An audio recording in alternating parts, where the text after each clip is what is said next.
Doctor Mohammad ইউনূসের সরকারকে ব্যর্থ করতে তার কয়েকজন উপদেষ্টাই যথেষ্ট।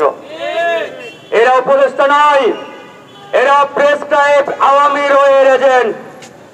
এদেরকে ভারতীয় পরিকল্পনায় এই উপদেষ্টা পরিষদে ঢুকানো হয়েছে যাতে ডক্টর মোহাম্মদ ইউনূসকে ব্যর্থ বানানো যায়, ফেইলিওর করা যায়। আজকে সারা বাংলাদেশে আওয়ামী দোসরদের ছড়াছড়ি।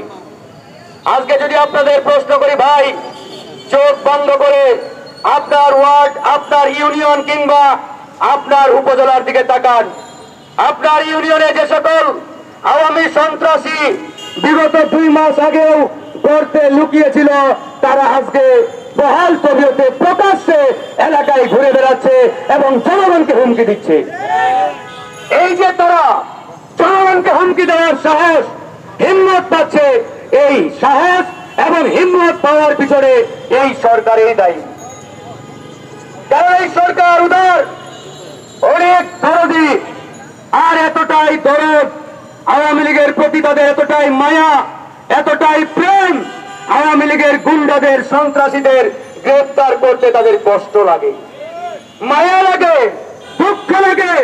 এই জন্যই তো সেই কুখ্যাত সন্ত্রাসী ভোটচোর ওবায়দুল কাদের 3 মাস বাংলাদেশের ভিতরে আত্মগোপনে ছিল, কিন্তু এই পুলিশ বাহিনী তাকে খুঁজে পায় নাই। আসলে কি খুঁজে পায় নাই? কিন্তু আমরা জানি এই সরকারের প্রভাবশালী একজন ব্যক্তির শেল্টারে ওবায়দুল কাদের 3 মাস বাংলাদেশেই ছিলেন, তাকে গ্রেফতার করা হয় নাই। তারপরে তাকে সেফ এক্সিট দেওয়া হয়েছে, সুন্দরভাবে বাংলাদেশ থেকে বাইর করে দেওয়া হয়েছে, নিরাপদে দেশ থেকে তাকে যেতে দেওয়া হয়েছে। এরকম প্রত্যেকটা জায়গায় অসংখ্যবার বলেছি, জানুয়ারি ফেব্রুয়ারিকে কেন্দ্র করে আওয়ামী লীগ বাংলাদেশকে বেকায়দায় ফেলার জন্য বড় ধরনের একটি ছক কষেছে, বড় ধরনের একটি মিশন বাস্তবায়নের তারা অলরেডি কাজ শুরু করেছে, যার আলামত ইতিমধ্যেই দেখতে পাচ্ছেন। সারা বাংলাদেশে গুপ্ত হত্যা শুরু হয়েছে, যেখানে সেখানে আমাদের সমন্বয়ক ভাইদের হত্যা করা হচ্ছে। গতদিন মেঘনা নদীতে একটি জাহাজে 7 জন মানুষকে হত্যা করা হয়েছে। অনেকেই বলে, ভাই এটা তো স্বাভাবিক ঘটনা, এটা কোনো পরিকল্পিত ঘটনা নয়। আমি বলতে চাই এটি অ্যাবসলিউটলি পরিকল্পিত ঘটনা।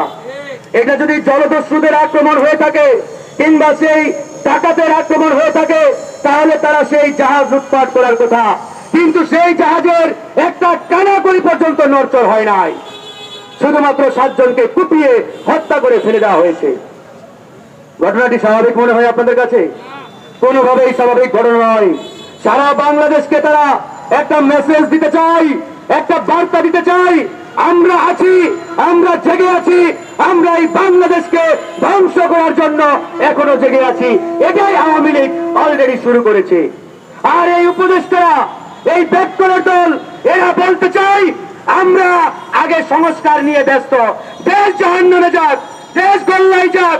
এরা এসির গাড়িতে বসে এসির বাতাস খেয়ে হেলিকপ্টারে চড়ে জেলায় জেলায় ঘুরে বেড়াচ্ছে, জেলায় জেলায় ভ্রমণ করছে, আর বাংলাদেশ এদিকে ধ্বংসের দ্বার প্রান্তে। বন্ধুগণ, গতকাল ভোর রাতে এই যে সচিবালয়ের মতো সুরক্ষিত একটি জায়গা, যেই জায়গা থেকে বাংলাদেশ পরিচালিত হয়, সেই সচিবালয়ে পরিকল্পিতভাবে আগুন লাগানো হলো।